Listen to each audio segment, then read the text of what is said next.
소피스트란 몸을 파는 남자들을 말한다. 이들은 돈 때문에 원하는 사람들에게 자신의 지혜를 판다. 사람을 속이기 위해 말을 하고 벌이를 위해 글을 쓴다. 소크라테스의 제자이자 고대 아테네 장군 크세노폰의 말입니다. 이처럼 논쟁에서 이기기 위해서라면 어떠한 궤변이라도 늘어놓는다는 소피스트에 대한 이미지는 고대부터 지금까지 크게 변하지 않은 상태로 이어져 왔죠. 그러나 소피스트를 향한 이런 부정적 평가에는 그간 서양 철학을 장악해온 플라톤과 아리스토텔레스의 입김이 지나치게 많이 들어가 있어요. 그렇다면 편견 없이 바라본 소피스트는 현재 우리가 떠올리는 이미지와 크게 다를까요? 소피스트의 다층적 면모를 한번 살펴보도록 하겠습니다. 소피스트는 역사상 가장 말빨이 중요했던 사회를 살았던 사람들이에요. 바로 고대 아테네죠. 고대 아테네는 한때 계급 갈등이 첨예해 사회 붕괴 직전까지 간 적이 있었는데요. 기원전 594년 솔론이라는 지도자가 등장해 중도 개혁 드라이브를 강하게 걸어 겨우 정상화를 시켜놨습니다. 이 토대 위에 클레이스테네스가 민주주의를 도입하고 이후 페리클레스가 급진 민주정을 안착시킴으로써 마침내 아테네는 민회를 중심으로 한 직접 민주주의가 가동되게 되죠. 이후 아테네의 모든 공적 사안은 반드시 민회를 거쳐가도록 설계되었어요. 고로 누군가 아테네는 앞으로 이러저러한 방향으로 나아가야 한다는 정치적 의사를 관철시키려고 한다면 그는 민회에서 직접 시민들을 말로 설득을 해야 했습니다. 페르시아 전쟁 영웅 테미스토클레스나 아테네 전성기를 이끈 페리클레스가 바로 민회에서 정치 권력을 획득한 이들이었죠.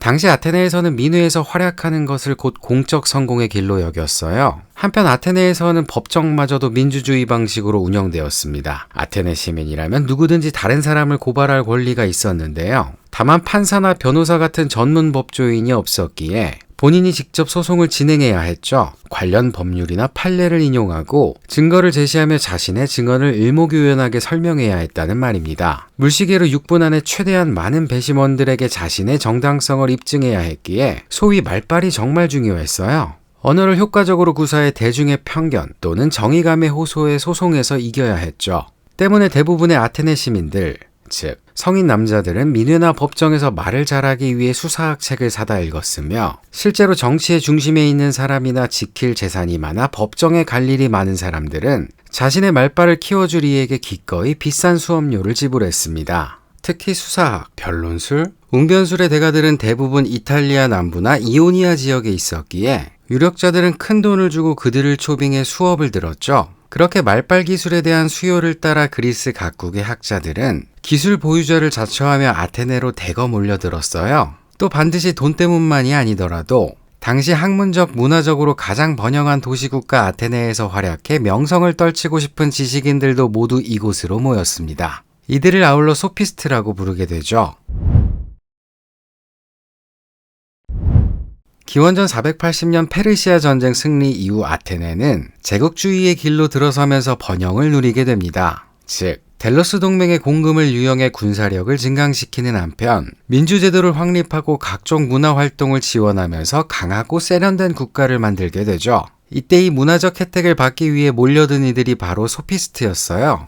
이 당시 아테네에서 활동한 지식인들을 묶어 지혜로운 사람이라는 뜻의 소피스트라고 부르긴 했지만 이들 간의 학파를 형성할 만한 사상적 연관성은 없었습니다. 그저 철학, 수사학, 수학, 음악, 글쓰기 등 다양한 인문교양 과목을 각자만의 방식으로 가르칠 뿐이었죠. 다만 한 가지 확실한 공통점은 있었는데요. 바로 자신들이 가르치는 기술이 정치적 성공과 법정 승리라는 명확한 목표를 향해 있었다는 겁니다. 이들이 전하는 지식은 민회와 법정에서 자신의 주장을 관철시키는 기술이었어요. 이 기술은 아무리 말도 안 되는 논리라도 일단 논쟁 상대의 주장을 무력화해 참관한 사람들의 지지를 얻기만 하면 목적을 달성한 거였죠. 바로 이 부분이 소피스트들이 궤변가로 악명을 떨친 지점이었습니다. 즉, 소피스트들은 진리나 진실보다는 소위 어떻게 하면 상대방을 말로 발라버릴 수 있을지 그 사이다 기술만을 연구하는 사람들이었던 거예요. 사실 당시 아테네 분위기가 그랬죠. 직접 민주주의가 펼쳐지는 곳이니만큼 일반인들도 토론이나 논쟁을 마치 운동 경기처럼 즐겼고 승자와 패자가 뚜렷이 갈리는 걸 좋아했습니다. 그만큼 승자에게는 많은 인기나 권위가 주어졌고 사회적 출세길이 열렸던 거예요. 이러한 시대적 요청에 부응한 것이 바로 소피스트였던 거죠. 소피스트의 궤변과 관련한 여러 썰 중 하나를 소개해 보겠습니다. 하루는 1년 수업료가 거의 군함 한 척값이었다는 프로타고라스에게 한 청년이 찾아와 수사학을 배우고 싶다는 말을 했어요. 단 지금 당장 지불할 돈이 없으니 졸업 후 자신이 치른 첫 번째 재판의 배상금으로 수업료를 치르겠다고 하죠. 당신이 진짜 그렇게 잘 가르친다면 그리 어려운 일도 아니지 않느냐면서 말입니다. 프로타고라스는 요놈 봐라 하면서 어디 한번 그러자고 해요. 그런데 이게 웬일?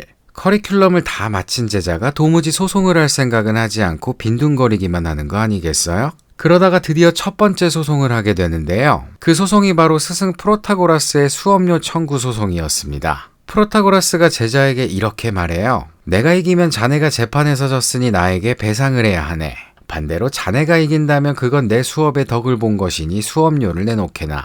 그러자 제자는 반박합니다. 제가 이기면 이겼기 때문에 배상을 할 필요가 없겠네요. 또 반대로 스승님이 이기시면 스승님의 수업이 효과가 없었다는 이야기니 제가 수업료를 내지 않아도 되지 않겠습니까? 이 진의 여부가 확실하지 않은 일화는 곧 당대 사람들이 생각하는 소피스트의 궤변 이미지와 일치했어요. 그리고 이 이미지를 부정적으로 이끌고 간 건 앞서 말했듯 플라톤과 아리스토텔레스였죠. 특히 플라톤의 경우 자신의 스승 소크라테스와 항상 대립관계였던 소피스트에 대해 대체로 부정적인 묘사를 했는데요. 그 이유로 크게 두 가지를 들었습니다. 바로 진리와 정의에 대한 객관적 가치 기준을 부인했다는 점, 그리고 학습의 대가로 비싼 요금을 받았다는 점이었죠. 그런데 플라톤 같은 제자가 없어 서러운 소피스트는 아마 이 부정적 평가에 대해 억울한 측면이 있었을 거예요. 그 부분을 한번 살펴보겠습니다.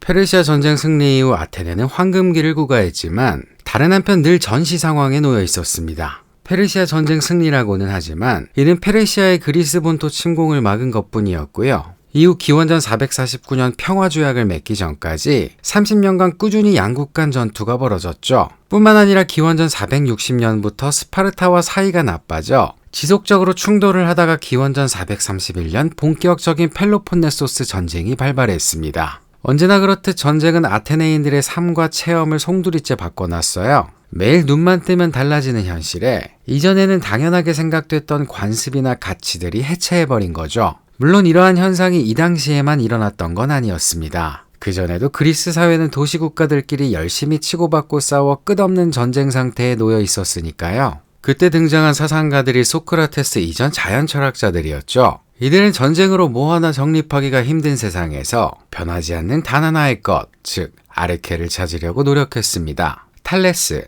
헤라클레이토스, 파르메니데스, 데모크리토스 등이 자신만의 철학체계와 아르케를 만들어 세상에 제출했죠. 탈레스가 만물은 물이다 라고 했던 것처럼요. 그러나 문제는 이들의 철학이 결국 만물의 근원에 관한 단 하나의 결론에 도달하지 못했다는 겁니다. 그러한 상황에서 더 큰 화마가 그리스를 덮쳤으니 더 이상 아르케를 찾아 헤매고 있을 상황이 아니었던 거죠. 이에 인간 이성에 대한 회의주의가 사상계에 팽배해졌고 그 회의주의를 주도한 사람들이 바로 소피스트였어요. 일단 이들은 한 지역에 모여있던 이들이 아니라 다양한 지역에서 모였던 만큼 하나의 고정관념이 형성될 새가 없었습니다. 또 소피스트 이전 철학자들은 대부분 대중과 호흡하기보다는 특정 단체를 이끄는 교주나 은둔현자들이 많았는데요. 그러다 보니 실천이나 경험이 아닌 순수 사고만으로 우주의 진상에 도달하려는 사변 철학을 전개했죠. 그러나 아테네로 집결한 소피스트는 우주가 아닌 눈앞의 고객, 즉 인간을 상대하는 사람들이었습니다. 다시 말해 인간을 상대로 실제 생활에 필요한 언어적 기법을 팔았던 건데요. 그러다 보니 영원한 진리보다는 당장의 효용성을 추구했으며 이 실용주의가 철학사의 방향을 우주에서 인간으로 바꾸는 계기가 됐죠. 그렇게 소피스트에 의해 서양 고대 철학 제2기의 문이 활짝 열리게 된 겁니다. 소피스트는 옳고 그름의 객관적 기준이란 없다고 봤어요. 고로 말하거나 쓰는 주체가 얼마나 더 재치있게 자기 입장을 전개해 그 뜻을 관철시키느냐, 즉 대중을 설득해 얼마나 많은 성과를 내느냐가 전부라고 봤죠. 한마디로 옳고 그름이 아닌 좋음과 나쁨만을 쳐줬다는 얘기입니다. 이로써 회의주의에서 출발한 소피스트의 가르침은 자연스럽게 개인의 좋음과 나쁨을 기준으로 한 상대주의로 흐르게 됐어요. 또 이 회의주의와 상대주의 성향을 지닌 소피스트들은 그간 아테네에 고착되어 왔던 종교와 도덕 그리고 정치와 사회에 대한 비판적 검토를 하게 되는데요. 이는 뜻하지 않게 신중심의 전통적 세계관과 관습에 의한 고정관념을 깨트리는 계몽운동으로 나타나게 됩니다. 기원전 5세기에 벌어진 이 일련의 계몽운동을 두고 영국 맨체스터 대학의 조지 커퍼드는 소피스트 운동이라고 이름을 붙였어요. 당시 아테네 젊은이들은 소피스트 운동에 열광했으며 그들에게 웅변수를 배워 사회적 성공을 이루고 싶어 했죠. 이때 자연철학적 사유화에서는 발전하지 않았던 문법이나 수사학, 논리학 등이 발전했습니다. 이는 한편 민주주의 사회에서 공적 말하기 교육이 본격적으로 시작됐다는 걸 의미하는데요. 소피스트의 이런 교육은 혼자서 행하는 사변적 추론보다 논증을 통한 상호 토론으로 공론장이 풍부해지는 계기를 가져왔죠. 마치 하버마스가 공론장에서의 토론과 이 토론에 기반한 합의 과정을 통해 서구 근대 민주주의가 탄생했다고 보는 것처럼 다양한 의견이 고대 아테네에서도 유통되었던 겁니다. 이처럼 소피스트 비판 이면에는 그들에 의한 아테네 공론장 활성화와 새로운 철학적 사유의 지평이 열린 측면이 있는 것이죠. 자, 이 정도 말했으면 어느 정도 소피스트의 억울함을 풀어준 것 같아요. 그럼 다음으로 넘어가 소피스트 가운데 가장 도드라진 활동을 했던 두 명의 사상가 프로타고라스와 고르기아스에 대해 한번 알아보도록 하겠습니다. 프로타고라스는 아테네의 스타였습니다. 그는 기원전 500년경 트라키아의 아브데라에서 태어나 그리스 여러 도시를 돌아다니며 말빨을 뽐낸 지식인이었죠. 많은 분들이 아시는 것처럼 그의 시그니처 문장은 인간은 만물의 척도다 입니다. 여기서 척도란 판단 기준을 뜻하는데요. 이 말인즉 인간만이 모든 사물의 진리성을 측정하는 척도이자 기준이라는 거예요. 다만 여기서 가리키는 인간이란 종으로서의 인간이 아닌 종에 속한 개별인간 각각을 말합니다. 그런데 이 인간 척도론이 종으로서의 인간이 아닌 개별인간을 말한다면 문제가 하나 발생해요. 바로 개인마다 판단 기준이 달라 객관성을 세우기가 힘들다는 거죠. 플라톤 대화편 테아이테토스에서 프로타고라스가 말하길 인간은 모든 사물에 대한 인식을 눈, 코, 입, 귀 등 감각을 통해 획득하게 되는데 이게 비염이나 황달 등 개인 컨디션에 따라 그 받아들이는 내용이 다르다 보니 그로부터 획득한 진리나 지식 또한 다를 수밖에 없다는 겁니다. 즉, 누군가에게는 오늘 날씨가 춥다면 다른 누군가에게는 포근할 수 있는 거고요. 누군가에게 선한 것이 누군가에게는 악한 것으로 또 누군가의 이익이 다른 누군가에게는 손해가 될 수 있다는 거죠. 고로 인간은 만물의 척도라는 명제는 하나의 절대적 진리를 부인하고 개인 주관에 따라 진리가 상대적이라는 주관적 상대주의를 표방하고 있는 겁니다. 이러한 프로타고라스의 인간 척도론에 따르면 특정 사안을 두고 두 사람의 의견이 충돌할 때 어느 한쪽이 옳고 다른 한쪽이 그르게 되는 객관적 진리는 존재하지 않게 되죠. 모든 것은 개인 경험에 의존하기 때문에 두 개의 대립된 진술은 모두 참이 될 수 있어요. 이러한 세계관에서 소피스트가 할 수 있는 일은 진리를 탐구하는 것이 아니라 두 개의 대립되는 진술 가운데 어느 한쪽을 받아들이게끔 사람들을 설득하는 것입니다. 다만 이 부분에서 프로타고라스는 극단적 상대주의 입장에서 한 발 물러서게 되죠. 바로 대립하는 의견 중 하나가 다른 하나보다 더 나을 수 있다고 본 거예요. 왜냐하면 개인이 획득한 상대적 지식은 다른 누군가의 인생에서 더 응용 가능하거나 실행 가능할 수 있기 때문에 사람들은 내 이해관계나 성향과 더 맞는 견해에 찬성을 하게 될 거라는 겁니다. 그리고 더 많은 찬성을 받은 의견이 더 정상적이거나 자연스러운 의견 혹은 진리로서 퍼지게 된다는 거죠. 다시 말해 프로타고라스는 발언의 진리성을 질이 아닌 양에 두고 있는 거예요. 프로타고라스의 이러한 주관적 상대주의는 곧바로 민주주의 옹호로 이어집니다. 객관적 진리가 부재한 상황에서 어떤 개인도 다른 개인보다 지혜롭지 않기 때문에 모든 시민은 똑같은 정치적 능력을 갖고 있다는 결론으로 말이죠. 고로 소수가 정치적 특권을 갖는 모든 정치 체제는 정당성이 없으며 그 정당성은 반드시 질이 아닌 양에 의해서만 결정이 됩니다. 민주주의죠. 나아가 프로타고라스는 제각각 진리를 담지하고 있는 사람들이 함께 살아가야 하는 아이러니 속에서 무엇보다 공동체에 필요한 건 오랜 시간 형성되어 온 법과 관습이라고 보았는데요. 이 규칙들이 공동체를 유지하기 위한 유용한 장치이기에 다 함께 지켜나갈 필요가 있다고 주장했죠.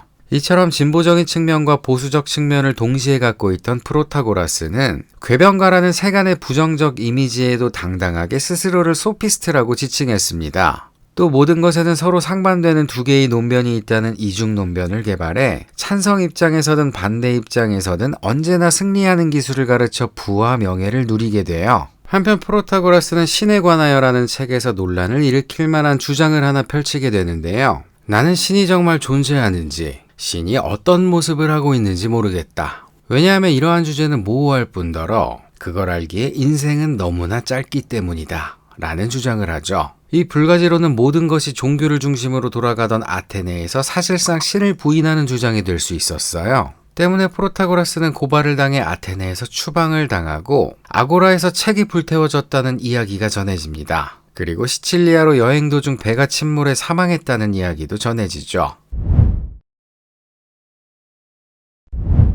이탈리아 시칠리아 출신의 고르기아스는 프로타고라스의 버금가는 유명한 소피스트였습니다. 두 사람은 거의 같은 시대에 살았죠. 그런데 고르기아스는 프로타고라스의 상대주의에서 한 발 더 나아가 아예 극단적 회의주의를 펼친 사람이었어요. 특히 그는 같은 이탈리아에 있던 엘레아 학파의 영향을 받아 자신만의 회의주의를 전개해 나갔는데요. 혹시 기억하시나요? 엘레아 학파의 파르메니데스가 있는 것은 있고 없는 것은 없다라는 하나의 전제에서 출발해 세상에는 변화도 운동도 없으며 오로지 영원부동의 일자만 있다고 논변했던 건 말입니다. 또 그의 제자 제노는 스승의 논변을 정당화하기 위해 아킬레우스가 거북이를 따라잡을 수 없다는 역설을 제시하기도 했죠. 고르기아스는 이 엘레아 학파식 사변적 추론을 사용해 악명 높은 세 가지 논변을 펼쳤어요. 첫째, 아무것도 존재하지 않는다. 둘째, 비록 존재한다고 쳐도 우리는 그것을 알 수 없다. 셋째, 비록 그 무엇이 존재하고 있고 우리가 그것을 알 수 있다고 쳐도 우리는 그걸 다른 사람에게 전달할 수 없다라는 회의론이요.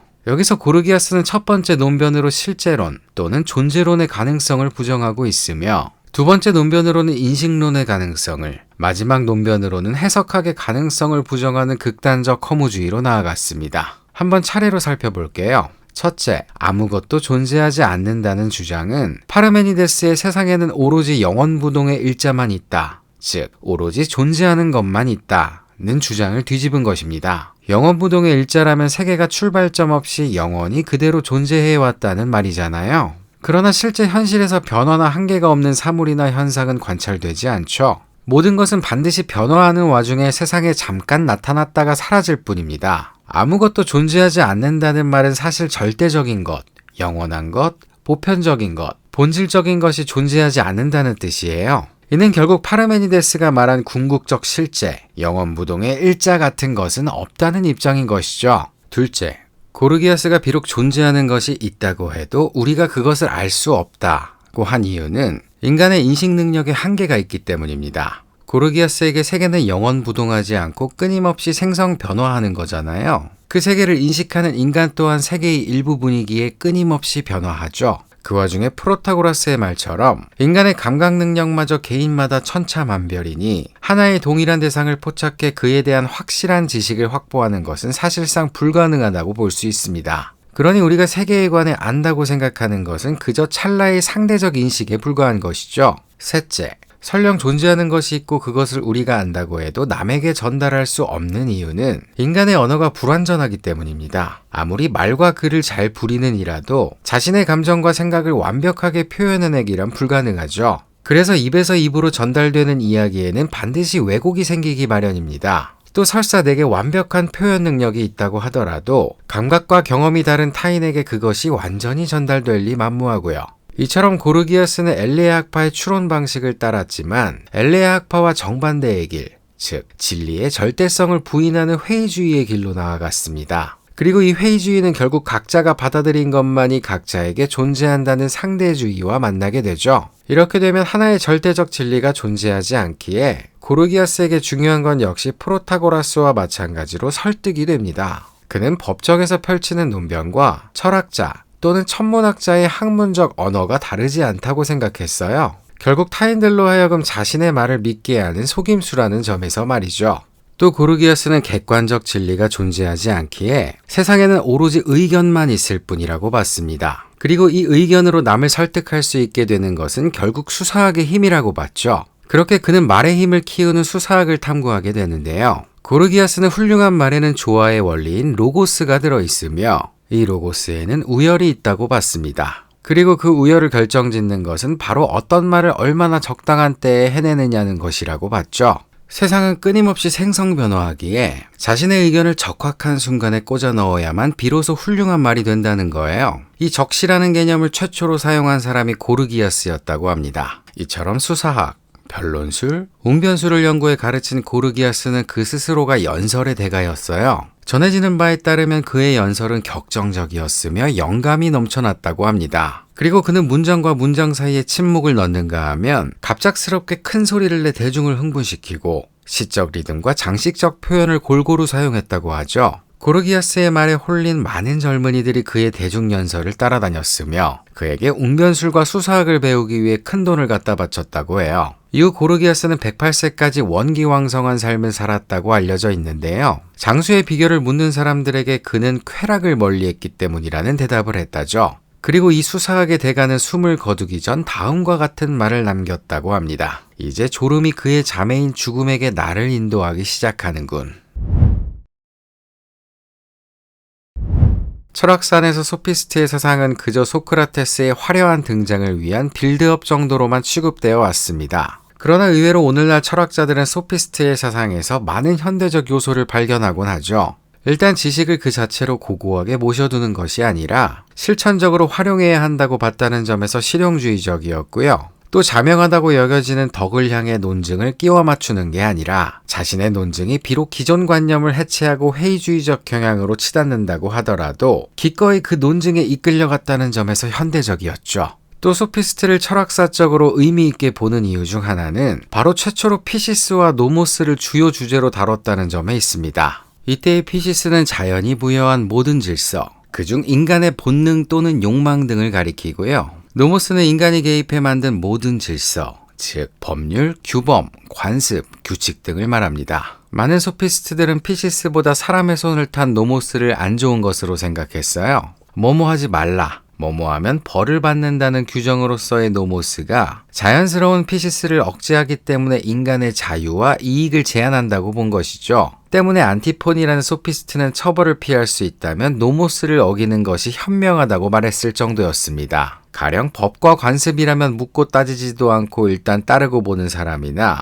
남을 공격하는 것이 옳지 않다고 생각해 두들겨 맞기만 하는 사람, 또 법정에서 정직하기 위해 어떤 술수도 쓰지 않는 사람은 결국 손해와 고통에 직면할 수밖에 없다는 것이죠. 이렇게 인위적 질서인 노모스를 따르다가 받는 고통은 오히려 자연의 질서인 피시스에 어긋나는 결과를 가져오게 된다는 겁니다. 물론 노모스를 따르는 사람이 충분한 보호와 보상을 받는 이른바 정의로운 사회라면 노모스를 따라도 좋겠죠. 그러나 오히려 적당히 남을 속이고 법망을 잘 피해가는 사람이 성공하는 사회라면 이 불완전한 노모스를 따를 필요가 없다는 거예요. 그저 처벌을 받지 않을 정도로 적당히 눈치껏 노모스에 대처하되 피시스를 따르는 것이 현명하다는 것이 안티폰의 생각이었습니다. 트라시마코스라는 소피스트도 안티폰과 비슷한 취지의 말을 했죠. 바로 정의란 강자의 이익이라는 주장이에요. 예로부터 공동체 지도자들은 자신들의 이익을 반영해 법률을 제정했으며 만약 정의라는 것이 법을 통해 구현되는 것이라면 결국 정의란 강자들의 이익이 아니겠냐는 겁니다. 정권이 바뀌면 법도 바뀌고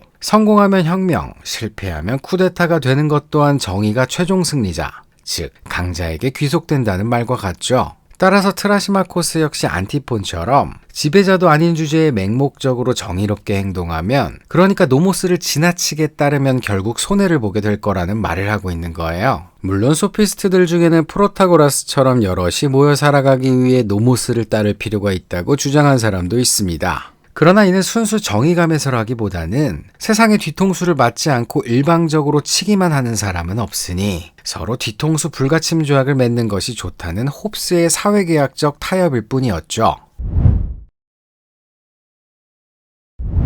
소피스트의 사상은 기존 강압적 공동체 논리를 해체하는 데 큰 기여를 했습니다. 다만 그들은 해체 이후의 재구성이나 비전 제시에는 관심이 없었죠. 덕분에 공동선이 없어진 자리에 무수한 개인선만이 들어찼어요. 잘 산다는 것은 다른 시민들과 더불어 공동의 가치를 추구하는 것이 아니라 개인이 자유분방하게 욕망을 추구하고 성공하며 부와 권력을 얻는다는 것을 의미했습니다. 그러나 이러한 분위기는 아테네 공동체로서는 건강하지 않은 방식으로 나아가는 원인이 되어 순수 개인의 주관성만 강조하고 의견 일치와 객관의 가능성은 무시하니 쾌락주의와 약육강식이 대세가 돼 아테네의 도덕이 무너졌죠. 진지하고 고상한 가치를 말하는 이들은 비웃음을 샀고 절제는 비겁함으로 여겨졌으며 수단과 방법을 가리지 않고 정적을 격파해 성공하는 것에만 시민들의 관심이 쏠렸습니다. 여기서 소피스트는 자신의 이익을 대의처럼 보이게 하는 논리적 기술, 그리고 상대를 최대한 우스꽝스럽게 발라버리는 법을 가르쳤죠. 아테네에서 소송과 정치적 대립이 일상화되었으며 그만큼 소피스트의 주머니는 두둑해져 갔습니다.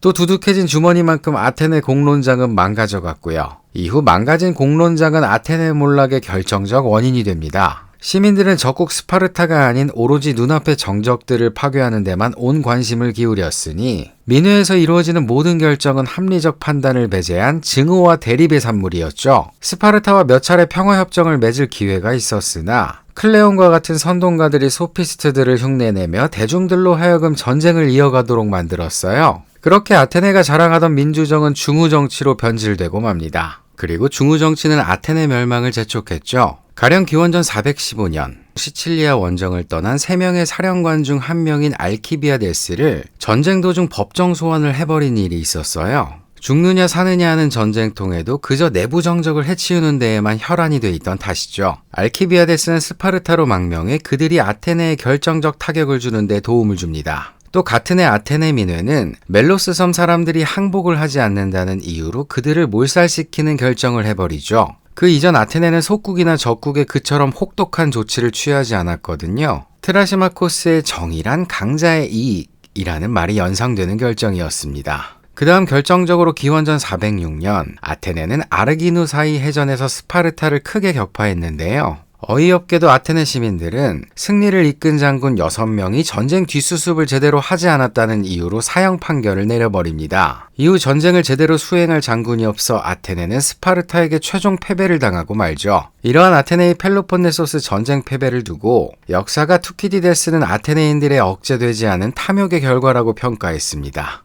펠로폰네소스 전쟁 패배 이후 아테네는 그야말로 혼란의 도가니였어요. 온갖 원한과 앙심이 도시를 가득 채웠으며 아테네 몰락의 원인이 되는 인물을 어떻게든 내세워 그들을 단죄하려는 푸닥거리가 연일 이어졌죠. 그리고 마침내 그 원한이 소피스트들로 향하게 되는데요. 그러나 이미 소피스트는 초기 계몽적 순기능을 상실하고 돈을 쓸어담던 전성기 또한 지나 딱히 누구를 내세우기가 애매한 상태였습니다. 그럼에도 시민들은 끝끝내 한 명의 소피스트를 대표로 내세워 사형을 시키게 되었으니 그가 바로 평생 소피스트와 투쟁했으나 그저 말을 잘한다는 이유로 소피스트와 한데 묶여 인식됐던 소크라테스였죠. 그리고 아이러니하게도 이 사형으로 인해 그는 불멸의 이름을 얻게 됩니다.